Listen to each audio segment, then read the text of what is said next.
Greetings and welcome to the energy of Pisces. This is Ron from Tarot of the Twin Sun. Tarot of the Twin Sun is a functional division within the Order of the Twin Sun. Please take only what you will.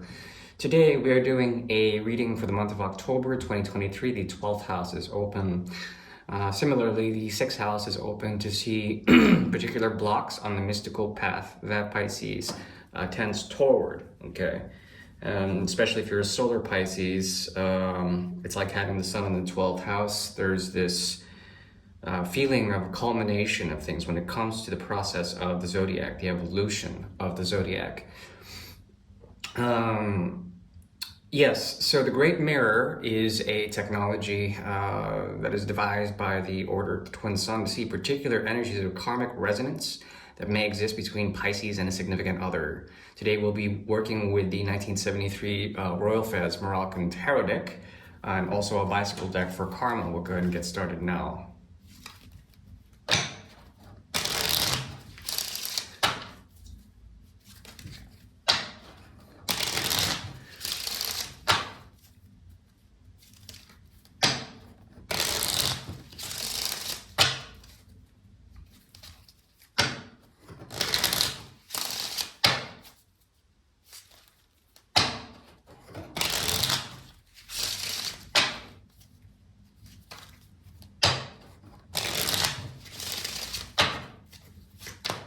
Okay, there is a return here to that which is natural. It's a natural fallback.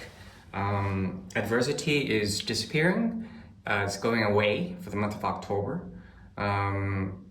Adversity, especially adversity that began, I believe, with the Lion's Gate. There was a drive or an ambition to do something on the path of the Six of Wands. And now you're at the Eight of Cups in the reverse. Okay, so Pisces as an energy is coming to a place of return in the 4th house. This return is after a great deal of markation, trying to make a mark in the world, okay? Trying to do something in terms of a path that was exclusively your own, and trying to either be noticed or not noticed by that, okay? What you return to essentially is a place of familiarity, something that you've invested in before, 5 of Cups in reverse, as well as the 3 of Cups dominating this 8 of Cups in reverse. Now, when the 8 of Cups is in reverse, it means that there is also a karmic signature of return to something you've left off in the past, something emotional, something that was fulfilling for a while, but having to leave it in order to gain something 2 months ago. In terms of a past or future tense, we have the 2 of Swords in the past, and the future tense is the 9 of Swords in reverse. There is a process of getting through a moment of fear when it comes to the projections of the mind, when it comes to objectifying things and seeing things clearly in terms of the mind. This process involves breaking through a pattern of fear, okay? A pattern of fear, especially ones that are triggered around new moon cycles, and they come to a place of elation. This is like waking up, the process of waking up, getting through fear blockage, blocks of fear. What is this leading to? Ace of Rods in reverse. Okay, interesting. And the underscore is the 6 of Rods. I told you, 6 of Rods. Something about the process that you've had, at least in the past tense, has put you into a point of negotiating between states of being, okay? One being sacred, one being profane. When the sacred and the profane are separate, it's like the wheat from the chaff, or the scum from the water from the scum, something like this. Purifying, there's a mode of purifying the thoughts, and it requires a gentle touch. There's a lot of emotional reactivity, I would say. Sensitivity, it's more like it, sensitivity when it comes to the month of August, or rather October. And this is a return to something that you began in August. And there's also the sense that you can do this without passion, with a sense of clarity and a presence of mind. This has to do with the passage that you began. during the Lion's Gate.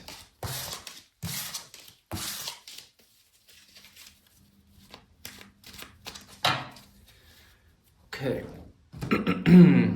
So we're switching over to the next part of the reading, which is the Great Mirror. And yeah, so there's going to be one side that's Pisces, and then the other side, which is a significant other, however significant or insignificant they are. This other can be a person, place, or thing. And yeah, we're going to go ahead and see conscious, subconscious, unconscious, non-conscious elements of karma, karmic resonance between you and this person, place, or thing.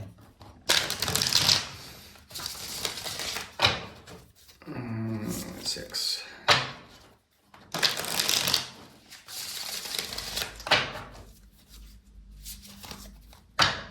Cardinal Iris. Libra.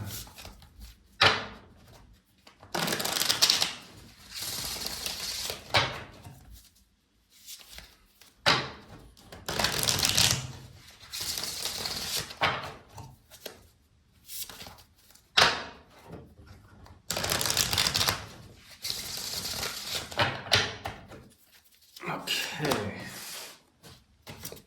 Interesting.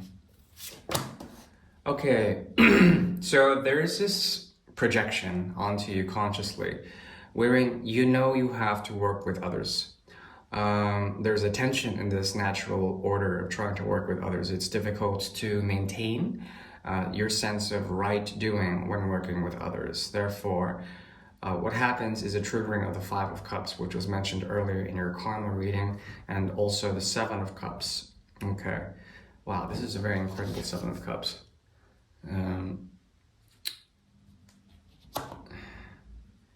Right. Royal Fez Moroccan Tarot deck. So, this person sees you as someone who is defensive, someone who wants to stand their ground, okay? And you're willing to let go of a connection in order to walk through a gateway into a new chapter.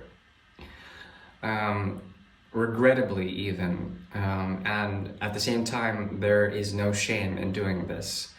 On a deeper level, there's the Seven of Cups, meaning that arbitrarily, that is through random choice, there's like an infinite amount of potential when it comes to choosing especially values. And in this, there's a great deal of Neptune in operation. Neptune, the sun, as well as more Neptune. So there is an element of newness coming on the horizon. There is also a new view coming in. And it's something that you would want to view. At the same time, there's an element of review when it comes to the energy of karma for Pisces, meaning that you are here to actually return to some things that you've invested in. The funny thing is that with past relationships or with past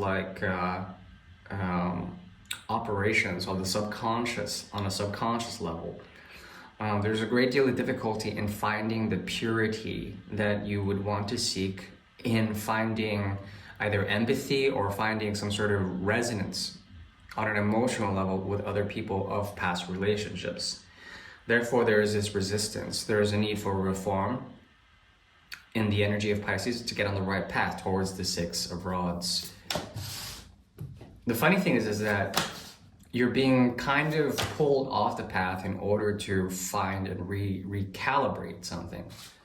Okay, so you're dealing with someone who activates your 7th house, 8 of Pentacles. There also is the 8 of Cups here. Okay, 8 of Cups did show up earlier in reverse. Your karma directly goes against the subconscious wishes of this person, and they're here to mirror you in some way, shape, or form that is tied to the mystery of the 3 of Cups, the difference of you being the 3 of Cups. You have a friend here, someone who's kind of like a friend. They also have the Emperor in reverse, which speaks of not the 1st house, but the 7th house. And the corruptions of conflict derived, power plays derived through relationships primarily. power games, power dynamics. And this is Mars in Capricorn. This is also, let's see, the first house in Capricorn, but it's the darker side of Capricorn, the fourth house, Cancer energy also in this Emperor. Okay, now I did mention that the Three of Cups was the difference here. The interesting thing is that someone's going to be gifted, either you or them, and you're going to be mirroring this with something new. Love that comes out of the sky, heavenly love, mandated love from some other form of karma, or perhaps dharma from a godhead, a figurehead, a godhead. And this new love is something that you wouldn't expect. There's also this energy of like them trying to work hard, you were overworking towards something where it's like you are gifted with something. It moves from the 7 to the 8 of Cups again. There's this cycle of mirroring that occurs between you and this person that goes deep down within and also in the subconscious realm of their side. And then it consciously manifests through the 4 of Cups, 3 of Cups and 4 of Cups here. And because of such, the Bodhisattva emerges. There's something about the energy of latent, what would you call it? Latent adepts. People who are here to grow and to evolve into something that doesn't require relationships to sustain them. Prana, the prana of water, the life of water, the life of emotional resonance, the life of love comes from a different source, okay? Not from each other, but from something else. And because of such, there is strength in this connection. The infinitum, strength, Leo energy.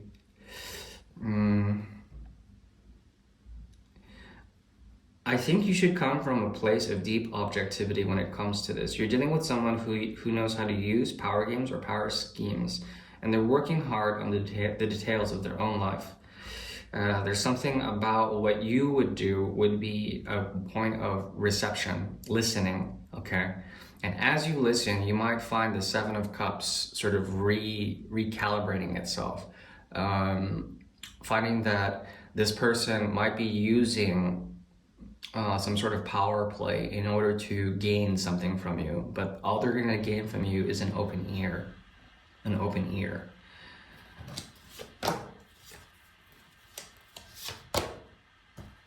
Okay. So the advice is to find your own truth. Go swiftly across bridges that are destined to fall. If you're to cross that bridge, make sure you are swift enough to get on either side of it. They have a complex here that requires deep solitude, but then also try to temper the qualities of the Emperor in reverse. When the Emperor is in reverse, the Emperor will use binding techniques as well as power dynamics. Watch out what the Emperor does in reverse. It speaks of the darker patriarchy. Now, one thing that they could do is find a sense of order or reordering what they're here to do. They have work to do on their own, and it has nothing to do with you. It has nothing to do with you. And that's their own path. They also have trepidation, apprehension when it comes to seeking out, working with others, trying to find a sense of the 10th house primarily, of Saturn, a sense of structure. They need a sense of structure, and their work is one way to get there. Okay, that's the very best I can do for this month. In terms of advice, give to the right places. Don't focus on one place. Give to your multiple places when it comes to your time, your energy, resources, in order to maintain a sense of balance and harmony in terms of your karma with others. All right, that is the very best I can do. Thank you. Bye-bye.